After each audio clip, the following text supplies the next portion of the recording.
حضرت عمر نے فوج بھیجی ایران کے حکمران کے ساتھ جہاد کرنے. ایران کے بادشاہ نے 2 عیسائی جاسوس بھیجے. کہنے لگا ذرا پتہ تو کرو مسلمانوں کا رات کا طریقہ کیا ہے, میں صف بندی کراتا ہوں. وہ ساری رات صف بندی کراتا رہا. 2 جاسوس آئے مسلمانوں کی معلومات کرنے. معلومات کر کے جب واپس گئے تو حضرت عمر فاروق رضی اللہ تعالیٰ عنہ کے سپاہیوں کو دیکھا, غور سے پلٹے. تو بادشاہ کہنے لگا کیا حال دیکھ کے آئے ہو؟ کہنے لگا سارے مسلح پہ بیٹھے ہوئے ہیں. جتنے گھنٹے ہم وہاں رہے ہیں مجاہدین مسلح پہ رہے ہیں. یوں لگتا ہے جیسے ان کا دنیا داری سے کوئی تعلق. اور کہنے لگے بادشاہ کوئی ایسی طاقت ہے جس کو وہ بلا رہے تھے, کوئی ایسی قوت ہے جس کو وہ پکار رہے تھے. ہمیں بھی وہاں کھڑے ہو کے محسوس ہوتا تھا کہ ہاں کوئی ہے جو آ جائے گا ان کی مدد کے لیے, کوئی ہے جو پہنچے گا ان کی مدد کرے گا. ایران کا بادشاہ کہنے لگا مجھے سمجھ آ گئی ہے, وہ جسم کی طاقت سے ہی نہیں لڑتے, وہ کوئی غیبی طاقت ہے جس سے وہ لڑتے. بھائی وہ غیبی طاقت بھی تو ہمارے پاس ہم نے ناراض کر لی ہے نا, وہ بھی تو نہیں نا, مسجد کا رخ بھی تو کوئی نہیں. اور میں نے پچھلے جمعے بھی کہا تھا, پھر کہتا ہوں, وہن ہو گیا امت کو. نبی پاک نے فرمایا امت کو وہ کیا ہے, دنیا سے محبت ہو گئی ہے, موت سے کراہت ہو گئی, وہن ہے. صحابہ کرام کو موت سے بڑا پیار تھا, موت سے بڑی محبت کر. ہماری طرح نہیں, وہ کہتے تھے مریں گے تو منو مٹی, تو وہاں ٹھیک ہے عذاب قبر حق ہے. لیکن میں کہا کرتا ہوں سالوں کے بعد جو پردیس سے ماں کے پاس آئے, ماں اسے عذاب نہیں دیتی, اس کا ماتھا چوما کرتی ہے. اور بھائی جو رب کریم کی بارگاہ میں جائے گا تیرا کیا خیال ہے, گل سڑ جائے گا؟ مدینے والے حبیب نے فرمایا قبر المومن روضۃ من ریاض الجنہ. فرمایا میرا مومن جب قبر میں جاتا ہے تو اللہ جنت کے سارے دروازے کھول دیتا ہے, وہ تو اللہ کی رحمت میں پہنچتا ہے. کون کہتا ہے مومن مر گئے, وہ تو قید سے چھوٹے اپنے گھر گئے. کون کہتا ہے قبر میں عذاب ہے تو صرف عذاب ہی ہے, ہاں مجرم کو سزا ملے گی, لیکن مومن ہمیشہ جہنم میں, وہ بالآخر جنت میں جائے گا, بالآخر جنت میں جائے گا. اور کسی درویش نے بات کی, وہ کر کے چلے گئے, بر کمال ہی کر گئے. کہنے لگے دوزخ میں تو کیا, میرا سایہ نہ جائے گا, کیونکہ رسول پاک سے دیکھا نہ جائے گا. نبی پاک سید عالم علیہ السلام کے غلام تو دیکھو نا, ساری زندگی عمر فاروق بخاری پڑھو تو صحیح, ساری زندگی عمر ہر نماز کے بعد کہتے تھے اللہم ارزقنا شہادت فی سبیلک, اللہ بسترے پہ موت نہ دینا, موت مجھے شہادت کی دینا. حضرت سیدنا مولا علی شیر خدا کرم اللہ تعالیٰ وجہ الکریم ساری زندگی کہتے رہے اللہ علی نے میدان میں عمر گزاری ہے, اسے شہادت کی موت عطا فرما. او بھائی یہ تو شہادتیں مانگنے والے. حضرت امام حسین میدان کربلا میں کھڑے تھے, شمر کہنے لگا حسین تیری چاروں جانب موت ہے. تو آپ فرمانے لگے تجھے ابھی ہمارا پتہ ہی نہیں, موت سے تو ہمارا پیار چلتا ہے. اور فرمایا یہ شہادت تو ہمارا پیچھا کرتی ہے, پہنچ جاتی ہے جہاں ہم ہوتے ہیں. موت سے ڈر آ رہا ہے, مسلمان کا مرنے کو دل نہیں کرتا, ورنہ وہ اتنی بڑی کوٹھی میں کون رہے گا. مرنے کو دل اس لیے نہیں کرتا کہ وہ جو 6 کروڑ 10 کروڑ ڈالر لوٹ کے رکھے ہیں, مر گئے تو کھائے گا کون. وہ فقیر فاقہ مست تھے, ان کا گھر ہی کوئی نہیں تھا, ان کے بینک بیلنس ہی کوئی نہیں تھے. وہ کہتے تھے گھر ہمارا ہے وہ جو ہمارے رب نے تیار کیا ہوا ہے, ہمارا بینک بیلنس ہے وہ جو ہمیں جنت میں جا کے ملے گا. ان کا تو یہ کھاتا ہی کوئی نہیں تھا, اس لیے وہ شہادت کی. حضرت عمر بن جموع رضی اللہ تعالیٰ عنہ میدان احد میں 4 بیٹے لے کے آئے. کتنے بیٹے بول کے بتائے؟ 4 بیٹے لے کے عمر بن جموع آئے, اور خود ایک ٹانگ سے لنگڑے سے آبی ہیں, ٹانگ چھوٹی ہے. حضور کے سامنے کھڑے ہوئے کہا محبوبہ میرے 4 ہی تھے, میں 4 ہی لے آیا ہوں, قبول کر لیں. تو حضور نے فرمایا تو کیوں تلوار اوڑے آیا ہے, یہ تو نے کیوں گلے میں اسلحہ ڈالا ہوا ہے؟ کہا یا رسول اللہ میں نے بھی تو جانا ہے نا. تو حضور نے فرمایا 4 بیٹے جو ہیں. تو حضرت عمر بن جموع نے بات کی, صحابہ کہتے ہیں ہم لبوں سے مسکرا رہے تھے, آنکھوں سے رو رہے تھے. کیا عجیب انداز ہے. حضور نے فرمایا عمر 4 بیٹے جو آ گئے تو رہنے دے. حضرت عمر رو پڑے, کہنے لگے محبوبہ کیا لنگڑے جنت میں نہیں جائیں گے؟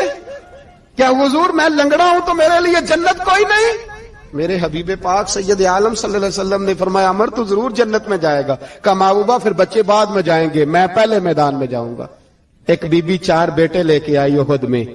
کہا محبوبہ کل کمائی تھی میں لے آئی ہوں, میرے پاس کوئی اور شے ہوتی تو میں بچا کے نہ رکھتی, بیٹے دے کے نا حاضری لگوا کے تو واپس دروازے پہ لے گئی تو حضرت سیدنا عبداللہ ابن عمر فرماتے ہیں بی بی بول رہی تھی تو میرا جذبہ جہاد بڑھ رہا تھا. اپنے بیٹوں کو کہنے لگی میں تمہیں حضور کے پاس چھوڑ کے جا رہی ہوں, جب تم میدان میں گرو گے تو میں تمہیں دیکھنے آؤں گی, دیکھنا تمہاری پشت پہ کوئی زخم نظر نہ آئے, جتنے تیر کھانے ہوئے سینے پہ کھانا, اتنے تلواروں کے نیزوں کے زخم برداشت کرنے ہوئے یہاں کھانا, پشت پہ زخم نظر نہ آئے. حضرت عبداللہ ابن عمر فرماتے ہو بی بی کی گفتگو میرا جذبہ جہاد بڑھا رہی تھی. ایک بی بی 3 سال کا 4 سال کا بیٹا لیے رو رہی ہے, احد کا دن ہے. سہیلیاں پوچھتی ہیں تو کیوں روتی ہے؟ وہ کہتی ہے دیکھو میرا خاوند بھی بدر میں شہید ہو گیا, بھائی اور باپ بھی. دل کرتا ہے کوئی جوان بیٹا ہوتا تو آج مصطفیٰ کے ساتھ اسے ہی بھیج دیتی. کوئی جوان میرے پاس ہے ہی 3 سال کا تو کیا کروں, 3-4 سال کا بچہ کیا کرے گا؟ پتہ نہیں کیا دلیل آئی. اچانک اٹھی, بیٹے کو سینے سے لگایا, کپڑا ڈالا, مسجد نبوی پہنچ گئی. حضرت بلال کہتے ہیں مجھے ملی, کہنے لگی بلال مجھے پتہ ہے حضور تیاری کرا رہے ہیں جنگ کی, پر 2 منٹ اگر میری ملاقات ہو جائے. بلال حبشی کہنے لگے حضور ہم ایک بی بی ضد کر رہی ہے. حضور باہر آئے, کہنے لگی حضور میں فلاں کی بیٹی, فلاں کی بہن, فلاں کی بیوہ ہوں, میں نے بدر میں 3 شہید دیے ہیں, اب میرے پاس یہ 3 سال کا لال ہی بچا ہے, بڑا فخر ہے میرا. لوگ مجھے شہید کی بیوہ, شہید کی بیٹی, شہید کی بہن کرتے. دل کرتا ہے شہید کی اماں بھی کہیں جاؤں تو میرا بیٹا لے لیں. سیدنا بلال کہتے ہیں حضور مسکرائے, کہنے لگے یہ 3 سال کا نونہال کیا کرے گا؟ کہتے ہیں اماں کا عجیب جذبہ ہے. کہنے لگی محبوبہ سنا ہے اسلحہ بھی تھوڑا ہی ہے, ڈھالیں زیادہ کوئی نہیں, میرا بیٹا ساتھ رکھ لیں, جب آپ کی طرف کوئی تیر آیا نا تو میرا بیٹا ڈھال کے اس کو ڈھال بنا کے آگے کر دینا. محبوبہ ڈھال تو بانی سکتا ہے نا. حضرت بلال فرماتے ہیں مصطفیٰ کریم نے فرمایا جا میں نے قبول کیا, قیامت کے دن بیٹا گھر لے جا, جب تیرا نام پکارا جائے گا تو شہید کی اماں کہہ کے ہی پکارا جائے گا, جا تو گھر لے جا. کہتے ہیں چلتے چلتے ایک غریبنی اور آ گئی, اتنی سی اٹی بان کی, اتنی سی. بلال حضور سے ملاقات ہو جائے گی. نبی پاک آ گئے, کہا محبوبہ یہ غلبہ اسلام میں میرا بھی حصہ ڈال لے. حضور نے فرمایا یہ کیا ہے؟ کہنے لگے حضور خاوند فوت ہو گیا, اولاد اللہ نے بے نیازی سے دی نہیں, سویرے چرخہ کاٹ کے رزق حلال کھاتی ہوں, میرے پاس نا یہ اتنا سا بان ہے, ایک گھوڑے کی لگام بن جائے گی. محبوبہ حصہ تو ڈال جائے گا نا دین کے لیے, میری قبولیت ہو جائے گی. میرے حبیب نے ہاتھ اٹھائے اور دعا مانگی, کہے اللہ جتنا تو میدان کے مجاہدوں کو اجر عطا فرمائے اتنا اس غریبنی کو بھی عطا فرمانا. حضرت عمر فاروق رضی اللہ تعالیٰ عنہ رات کا وقت چہرے پہ نقاب ڈال کے گلی میں گھوم رہے تھے. میں بھی گلی میں نکلتا ہوں, آپ بھی نکلتے ہیں, لیکن مقصود یہ ہے کہ ذرا پتہ کریں باہر کی ہوا کیسی ہے. مقصود یہ ہے کہ پتہ کریں کہ آج برگر کس دکان کا اچھا ہے, معلومات کریں کہ محلے کی سیاست کس رخ جا رہی ہے. وہ بھی نکلتے تھے, لیکن مقصود یہ نہیں تھا. مقصد سمجھ گئے تھے نا, وہ اس لیے نکلتے تھے کہ پتہ کروں کوئی دکھی تو نہیں, کوئی تکلیف میں تو نہیں, کوئی آزمائش میں تو نہیں. دیکھیں نا کام وہی ہے, میں بھی کرتا ہوں, آپ بھی کرتے ہیں, ساری دنیا کرتی, لیکن وہ ایکم احسن عملا, کردار کس کا ستھرا ہے, ذہن کس کا اونچا ہے, ذوق کس کا بڑا ہے. زندگی وہ بھی بتا گئے, ہم بھی گزار رہے ہیں, لیکن وہی کمزور باتیں اور وہی روایتی گفتگو اور وہی لب و لہجہ اور وہی دنیا داری کے مخصوص ہی ہماری گفتگو, فلاں کیا کر رہا ہے, کہاں پہنچ گیا. اگر پیسے کسی نے نہیں کمائے تو کہاں نکھٹو ہے تب نہیں کمائے, اور اگر زیادہ کما لیا تو کہنے لگے 1 نمبر طریقے سے تو نہیں کمائے جا سکتے. یہ کوئی غلط رستہ بڑی گفتگو ہے, بس نشستن گفتن برخاستن. تو اعلیٰ کام, اعلیٰ کردار ان لوگوں, حضرت عمر گزر رہے تھے تو غلام ساتھ تھا. ایک شخص کو دیکھا کہ مدینے کے باہر خیمہ لگایا ہوا ہے. بھئی خیریت ہے, یہاں خیمہ کو لگایا؟ کہنے لگا امیر المومنین سے ملنے آیا ہوں, رات ہو گئی تھی تو سوچا یہیں قیام کر لیتا ہوں, صبح ان سے ملوں گا. تو فرمایا اندر کسی کے درد سے کراہنے کی آواز آتی ہے. کہنے لگا میری بیوی ہے اور بچے کی ولادت کا وقت آ گیا, تکلیف میں. حضرت عمر دوڑے گھر گئے، اپنی اہلیہ سے کہنے لگے نیکی کمانے کا ارادہ ہے؟ اس نے کہا ہے۔ مقصد سمجھ گئے تھے نا وہ لوگ، بالکل ہے۔ فرمایا جو ضرورت کی چیزیں ولادت کے وقت ہوتی ہیں لے لے، کچھ گھی لے لیا، کچھ چنے لے لیے، کچھ ضرورت کی چیزیں لے لی، خاتون کو ساتھ لیا۔ یہ خاتون اول کی بات کر رہا ہوں میں خاتون اول کی بات کر رہا ہوں۔ حضرت فاروق اعظم رضی اللہ تعالیٰ عنہ امیر المومنین ہے۔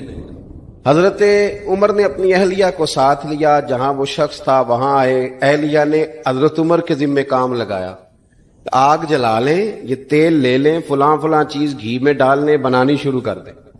فاروق اعظم نے ہاتھ کے اندر پکڑا ہوا برتن، چمچا، ڈوئی بھی آخ لی دے، پنجابی ہے نا ہم، تو وہ کام کر رہے ہیں، چلا رہے ہیں، آگ جلا رہے ہیں، خاتون اندر ڈیوٹی کر رہی۔ تو وہ شخص جو تھا نا جس کی بیوی تھی، وہ کہتا میں 2-3 دفعہ کا غلام ادھر آ، فلانی چیز بتا۔ میرے ذہن میں یہ تھا کہ امیر المومنین نے کو بندہ کھڑا کیا آنے جانے والے مسافروں کا خیال کرے۔ میرے ذہن 2-4 دفعہ میں نے اپنے لفظوں میں بات بھی کہہ دی، لیکن جب اندر میرے بچے کی ولادت ہوئی تو اندر سے میری بیوی بولی اور حضرت عمر کی اہلیہ بولی اور بول کے کہنے لگی امیر المومنین مبارک ہو، آپ کے دوست کو رب نے بیٹا دیا ہے۔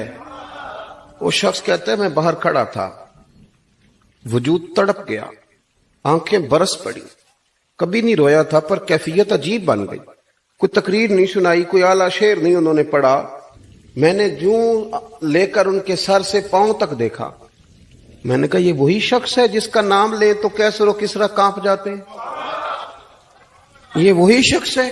میں نے جمعے میں کہا تھا کہ روب کپڑوں کا نہیں ہوتا، روب تو دیانتداری کا ہوتا ہے۔